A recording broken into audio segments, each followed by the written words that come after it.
Muchísimas gracias, Pati. Gracias, Pati Olamendi. Gracias por estar con nosotros. Muy buen día. Muy buenos días, un gusto saludarte. Gracias igualmente. Pati, revisando cifras oficiales y las que se derivan de las oficiales en materia de, por ejemplo, mujeres en el ámbito laboral, caray, de veras, ¿cuánto nos falta caminar para ofrecerle a la mujer mexicana un espacio seguro, justo, equitativo? Qué bárbaro. Yo me quedo asombrado de las cifras que hablan de todo lo que tenemos que hacer por las mujeres mexicanas. Sí, lamentablemente no coincide la presencia de las mujeres en el empleo formal con el número de mujeres que cada día están egresando más de las carreras, de las universidades, con muchísima preparación, y todavía sigue manteniéndose el trabajo informal con el rostro femenino. Y eso hace la diferencia en términos de ingresos, porque no es lo mismo tener un empleo sin prestaciones en la informalidad a tener un empleo, como diríamos, con todas las prestaciones que la ley otorga y conforme a las capacidades. Yo diría que están faltando algo que es fundamental: las oportunidades. Siguen los prejuicios, las ideas sobre las mujeres que impiden que accedan a los cargos. Y algo que está faltando y que es fundamental es el tema de la conciliación trabajo-familia. Hay que decirlo abiertamente, no tiene México una política con respecto al Sistema Nacional de Cuidados. La única reforma que tenemos y que se ha construido está atorada en el Senado de la República, y eso hace que muchísimas mexicanas prefieran seguir en la informalidad o conseguir pequeños trabajos de medio tiempo, teniendo tantas capacidades para poder cuidar a sus hijos e hijas. ¿Qué tan lejos estaríamos de este Sistema Nacional de Cuidados? ¿Es difícil aplicarlo en México? No, no lo es. La CEPAL, en el periodo de pandemia, propuso una serie de acciones para que los gobiernos vean al Sistema Nacional de Cuidados como inversión y no como un sistema de costos. Y además propone una serie de acciones escalonadas. También, curiosamente, el Sistema Nacional de Cuidados lo que hace es crear empleos. Por supuesto, porque al momento que Claro. inicias el sistema de asistencia en cuidados materno-infantil, primarias a través de grupos de apoyo para tareas escolares y demás, en las secundarias, que por supuesto son súper necesarias, y más adelante en lo que viene siendo personas con discapacidad o de la tercera edad. Entonces, la carga en México de las mujeres de cuidados es altísimo. Fíjate que el INEGI no tiene mucho tiempo que ha estado trabajando los temas relativos a lo que las mujeres aportan con el trabajo no remunerado en cuidados, y habla aproximadamente del 27% del Producto Interno Bruto, lo cual, pues como tú y yo sabemos, es una barbaridad de dinero. Sí. Que obviamente el Estado no paga. Entonces, mientras no quitemos la idea, y lo que la tiene detenido en México el sistema de cuidados es que Hacienda no termina de entender que esta es una inversión y que eso va a permitir que los potenciales de las mujeres crezcan en el ámbito laboral y no estén ahorita relegados. Yo conozco mujeres que tienen maestrías, doctorados, con carreras que salieron espectacularmente en las universidades, pero tienen un niño, un bebé y una niña chiquita y dicen: no puedo ir a trabajar porque no tengo la posibilidad de contar con esos apoyos. Sí, estaba yo leyendo, el 50% de las mujeres profesionistas en algún momento deciden truncar su ejercicio y su desarrollo en función de la familia, del niño, del esposo, de la abuela, en fin, o sea, es una gran sacrificada la mujer mexicana. La verdad es que qué mal hacemos en no dar no solamente la claridad de su problemática, sino en atenderla, ¿no?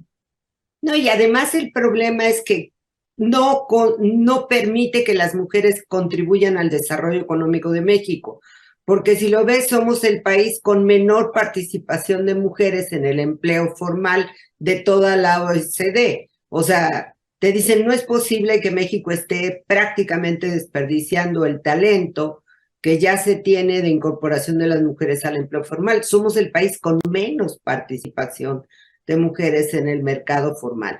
Y el otro problema que yo lo veo también muy serio es que mientras no se tome la conciliación trabajo y familia con seriedad, no podemos avanzar, y esto tiene que ver con la escuela.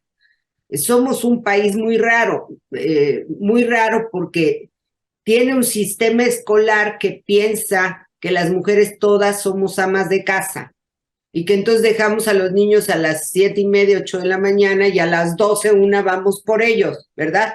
Nos arreglamos, nos ponemos bellas y nos vamos por los niños. Eso no existe en el país. Entonces, esa conciliación del empleo laboral, y en este sexenio, lamentablemente, somos muy partidarios del pasado y de la mentalidad pasada. En este sexenio se tomó la decisión de eliminar la escuela de tiempo completo, que era como ese primer camino que lo tienen países desarrollados y no desarrollados. Yo te diré, por ejemplo, en Centroamérica, los niños salen de la escuela, entran a las 7 y salen a las 3 de la tarde. En México no tenemos escuelas que permitan eso. Y para tener eso tienes que pagar mucho dinero. Y pues no, los salarios no se ajustan a eso. Entonces, ¿qué pasa con muchísimas mujeres?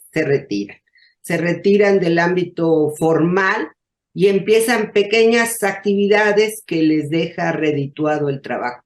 A pesar de eso, yo te diré que la contribución de las mujeres a los hogares mexicanos es altísima. Tienes más del 30% de hogares jefaturados económicamente por una mujer, sostenidos por una mujer, que es un tema pues verdaderamente enorme. Estás hablando de millones de hogares sostenidos por esa precariedad. Y lo otro más grave es que no logra sacar de la pobreza a muchas mujeres. Que yo a pesar de estar trabajando, incluso a pesar de estar trabajando, pero no logran satisfacer las necesidades básicas de la familia, de ellas, y entonces se mantienen en esa estancia de la pobreza y no logran superar esa situación. Como luchador incansable que todo el mundo te reconoce, vamos a suponer que tuvieras una varita mágica. ¿Y qué problema te gustaría resolver así, de verdad? ¡Pim! Y ya estuvo. O sea, ¿qué es el problema de la mujer mexicana que más te preocupa o te angustia?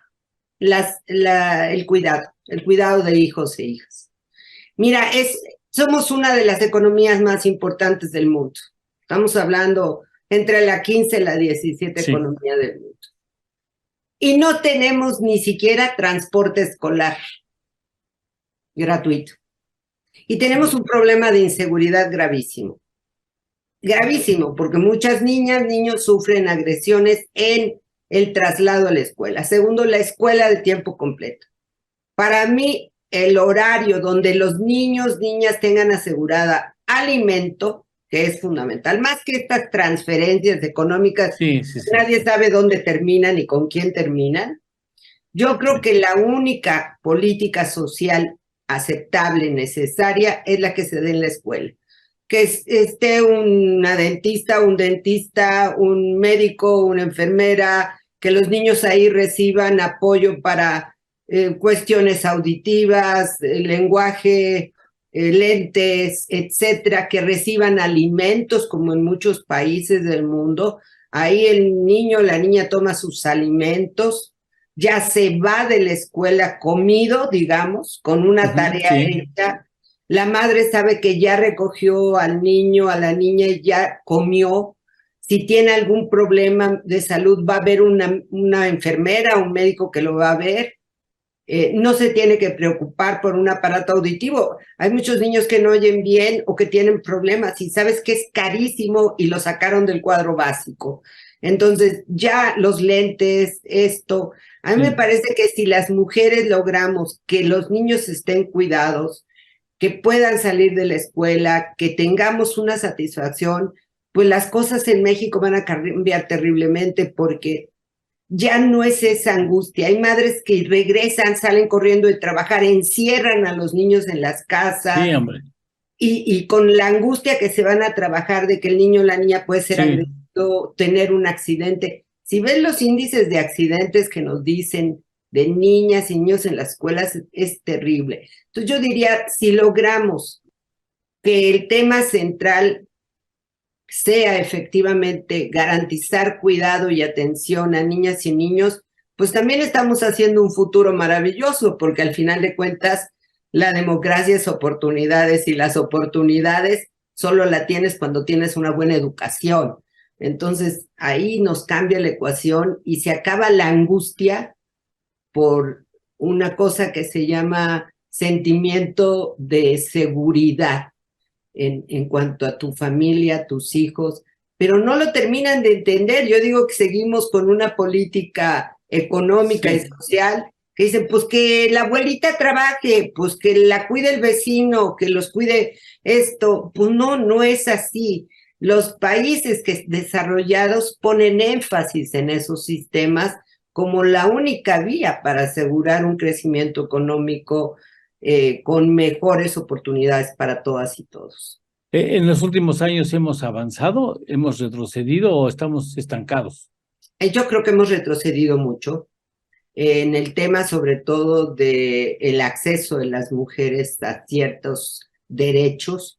Tú sabes que las primeras acciones del presidente fue acabar con las estancias infantiles. No eran maravillosas, pero era una ayuda. Por supuesto.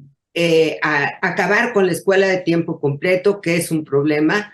Acabar con todo un sistema de salud que estaba en el cuadro básico, que tenía que ver con tratamientos, pagos, etcétera. Como yo te decía, los temas aparatos auditivos, los lentes, etcétera, que estaban, el cáncer, por supuesto, otro tipo de cuadro básico. Entonces, incluso vacunas, estamos teniendo problemas de vacunas. Sí, hombre, pero qué terrible, o sea, hemos retrocedido significativamente. No, es que México era de los ejemplos de países de vacuna. Sí. O sea, éramos referente mundial, nos veían los países desarrollados y ahora ni siquiera ahora imagínate la angustia de una madre, de un padre que saben que si no se pone la vacuna, el niño o la niña puede contagiarse de enfermedades que están regresando. Entonces, ese cuadro básico de vacunas que te ponían en la escuela, a fuerza, te decían tal día toca la vacuna y todo el mundo se tenía que vacunar, pues ya no está. Y quitaron algo que a mí me parece verdaderamente terrible, que es la vacuna para prevenir del contagio del papiloma humano, que evita que las mujeres tengan un cáncer cervicuterino. Y que se practica en las niñas de 12 y 13 años. ¿Y sabes por qué? Bueno, a mí me lo dijo una doctora, porque es muy cara. Claro, sí, el tema es el Tren Maya, ¿no? Es la refinería de Dos Bocas, el aeropuerto que nadie ocupa. Sí, o sea, está el aeropuerto, o sea, hemos dejado de hacer cosas que ya hacíamos y que le daban gran valor a México internacionalmente y hoy les hemos dado las espaldas a lo que hacíamos bien. Yo no sé realmente cómo valoran el tema educativo, pero a mí me parecía muy importante en la escuela de tiempo completo que las niñas y los niños podían comer. En este país hay niños que tienen una sola comida al día o que no tienen, llegan a la escuela sin desayunar, sin los alimentos, y el hecho que desayunaran en el colegio, que tomaran un alimento, ya era un plus. Ahora no lo tienes, entonces la inversión se hace en el capital humano, se hace en la gente, se hace en las personas. Cuando tú quitas una vacuna que puede salvarle la vida a una persona, como es la de papiloma humano, México tiene un altísimo número de muerte materna, de muerte de mujeres por cáncer cervicuterino y de mama. Y si logras tener una vacuna maravillosa que va a evitar que eso te pase cuando crezcas, pues yo creo que ni siquiera se cuestiona el costo. Claro. Estás salvando una vida. Pues sí, exactamente. Sí. No habría, o un niño que no se contagie de tal o cual enfermedad, pues lo que hace salvando vida. Entonces, todo esto a mí me ha parecido que realmente es una visión, pues yo te diría, yo como abogada veo las cosas a veces diferentes, siempre se me están ocurriendo cosas, muchas de ellas las he puesto en las leyes, pero cuando pienso en eso yo digo, me parece que estos son delitos de lesa humanidad, Sí, por supuesto. porque le quitas a la persona la posibilidad del desarrollo, incluso de salvar una vida. Sí. Entonces, de privarle a los niños de un alimento, Oh, bueno. ¿en qué cabeza No. cabe? O sea, yo Lo- todavía no entiendo. los medicamentos en contra del cáncer en niños, o sea, si es un crimen en un adulto, en un niño, o sea, ¿cómo es posible que permitan que eso suceda? No puedo entenderlo que además haya Congreso cómplice, porque los presupuestos se votan en la Cámara de Claro, Diputados, que se queden callados y que sepan que vamos a quitar el apoyo, por ejemplo, para las mujeres de cáncer cervicuterino y de mama. Se tardó casi 35 años que eso llegara al cuadro básico. Es decir, poco a poco que los exámenes fueran gratuitos, que el tratamiento fuera gratuito, etcétera. Las mujeres se debaten en si le dan de comer a los hijos o van al médico o atienden. Pagar un tratamiento de cáncer es impresionantemente costoso. sí, Entonces, pues no lo vas a hacer. Yo en verdad todavía no logro entender cuál era el conflicto con las estancias infantiles, que si tú lo ves en términos de dinero, era bien poquito dinero en una, porque en sí, realidad era un trabajo realmente mayormente voluntario y apoyado con recursos para que las mujeres se sí. organizaran para cuidar a los hijos. O sea, era un trabajo muy precario, mínimo, pero a las mujeres les resolvía el problema de alguna manera tener un lugar donde dejar a tus niños que comieran y fueras a trabajar. No impacta en nuestro presupuesto esas acciones, no tienen un impacto real en nuestro presupuesto. ¿Por qué quitarla? La escuela de tiempo completo, ¿por qué quitarla? Si al final de cuentas les pagabas doble a los profesores, que yo creo Claro. que también lo agradecían. Entonces, no termino de entender esta dinámica porque precarizas más a las personas, cargan más sobre temas que no pagaban y hoy en día, pues, ¿qué haces? Si no tengo dónde dejar a mis hijos, pues no los mando. Y lo más grave que la pandemia logró algo que México había superado, que era que las niñas terminaran la primaria y siguieran estudiando. La pandemia Sí, y la violencia sí, nuevamente nos regresó a los escenarios de los 80s, 90s, sí, donde la niña dejaba la primaria en el cuarto o sí. quinto año de primaria. Parece que no nos hemos dado cuenta lo grave de la situación de la educación mexicana después de la pandemia. Dicen que ha habido escuelas particulares que tenían 250 alumnos que hoy tuvieron que cerrar porque no tenían más de 60 alumnos y que es imposible que esos estudiantes hayan ido a la escuela pública, es imposible, o sea, no había capacidad ya para atenderlos. Es decir, la pandemia sirvió para que muchas madres tuvieran que sacar a sus hijos de la escuela, de educación básica. De educación básica. Y eso es, tú bien sabes que eso ligado con la pobreza hace que el crecimiento de un país Sí, vaya a la claro, baja muy fuerte, porque además era una de las metas esenciales del milenio. claro, La terminación de la escuela claro. primaria es un tema. Entonces podemos regresar nuevamente a esos escenarios de analfabetismo que México eliminó en los años, en el 2000, yo recuerdo cuando el 2009, 2010, pues México ya había cumplido con la primaria terminada para niños y niñas, lo cual era algo maravilloso. Ahora regresas a ese escenario que también te coloca en otra situación de pobreza Claro. nuevamente. Entonces, es mucho más grave lo que está pasando de lo que se ve. Mujeres valientes y con energía como tú, Pati, van a ser muy necesarias para reconstruir este país y en ese sentido, pensando en el futuro y en futuras décadas, darle a la mujer a la mujer mexicana, el sitio que muy merecidamente se justifica por todo el aporte que ha dado la mujer mexicana a nuestra historia, a nuestra cultura, a nuestra economía, ¿no? A la sociedad, bueno, en fin. Muchas gracias por haber estado con nosotros. Muchísimas gracias y bueno, pues ojalá y quien nos escuche también reflexione, porque al final de cuentas tenemos que buscar una salida que permita que nuestro país no se hunda, porque el recuento de los daños sí, sí. a estas alturas ya es espectacular. Quien llegue a la presidencia, sí, va a tener que tener pegotes así para volver a unir las piezas que se deshicieron, sí. ¿eh? Sí, sí, definitivamente, y muchísimo trabajo, porque el retroceso, no solamente en lo político, también en lo económico, nos lleva a un escenario de hace 40 años. Muchas gracias. Espero que pronto tengamos el privilegio de volver a platicar. Muchas gracias.